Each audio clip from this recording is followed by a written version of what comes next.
Hud alaihi salatu wassalam. Nabi Hud diutus kepada kaum yang disebut dengan nama kaum Ad. Mereka adalah orang-orang yang bertubuh tinggi-tinggi.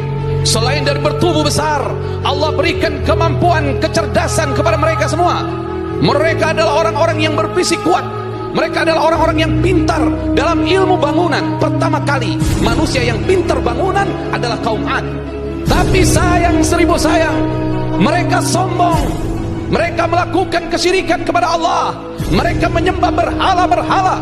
Dan merekalah kaum yang pertama datang kembali sebagai penyembah berhala setelah banjir besar kaum Nabi Nuh alaihi salatu wassalam.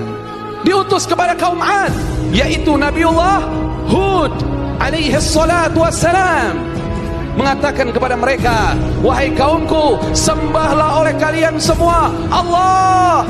Apakah kalian tidak takut kepada Allah? Apakah kalian tidak bertakwa kepada Allah subhanahu wa ta'ala? Apa yang mereka katakan? Mereka menolak dengan keras ajakan dari Nabiullah Hud. Bahkan mereka menghina Nabi Hud. Sesungguhnya kami memandang kamu, wahai Hud, adalah orang yang terbelakang. Bahkan mereka katakan, kau datang kepada kami lina'budallah wahdahu, untuk menyembah Allah yang satu, terus kita suruh ninggalin gitu berhala-berhala yang kami sedang sembah, warisan dari ayah-ayah kami. Kalau begitu, segera datangkan itu apa yang kamu janjikan. Kalau kamu benar utusan Allah subhanahu wa ta'ala. Mana azabnya? Mana azabnya? Datang azab pertama kepada kaum Ad. 3 tahun nggak turun hujan, kemarau panjang 3 tahun. Nabi Hud mengingatkan kepada mereka, kalau ingin keluar dari kesulitan ini, wahai kaumku, segera minta ampun kepada Allah, segera bertaubat kepada Allah. Allah pasti akan menurunkan hujan kepada kalian dengan sangat deras. Tapi mereka tidak patuh. Singkat kisah, Allah subhanahu wa ta'ala mendatangkan kepada mereka, datang itu awan hitam ke lembah-lembah milik mereka. Apa mereka katakan? Inilah awan yang akan mendatangkan kita hujan. Mereka keluar dari rumah mereka, berbondong-bondong ingin di bawah awan itu. Apa kata Allah? Awan itu tidak membawa air, tapi awan itu mengeluarkan angin yang sangat kencang. Yang di dalam angin itu ada azab yang pedih. Angin itu datang selama 7 malam 8 hari. Itu mereka dilempar ke gunung yang satu, buar. Mereka seperti pohon kurma yang sudah lapuk. Dan tidak ada yang tersisa dari orang-orang yang menyekutukan Allah subhanahu wa ta'ala.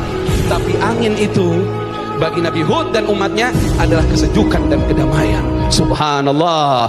Makanya berkenaan dengan hal ini, hadis yang diriwayatkan Imam Muslim sahih dari Sayyidatuna Aisyah radhiyallahu taala anha, beliau menyampaikan bahwasannya Rasulullah kalau sudah melihat angin agak kencang, maka Nabi sallallahu alaihi wasallam berdoa, aku minta kebaikannya, kebaikan apa yang ada padanya, kebaikan apa yang dikirimkan dengannya angin ini, dan aku memohon perlindungan darimu ya Allah dari keburukannya, keburukan apa yang ada padanya dan keburukan apa yang dikirimkan dengannya.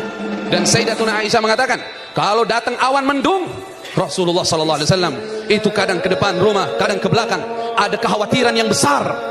Kata Sayyidati Aisyah, kenapa ya Rasulullah, kalau datang awan kamu selalu khawatir keadaannya, tapi setelah awan itu menurunkan hujan baru kau tenang?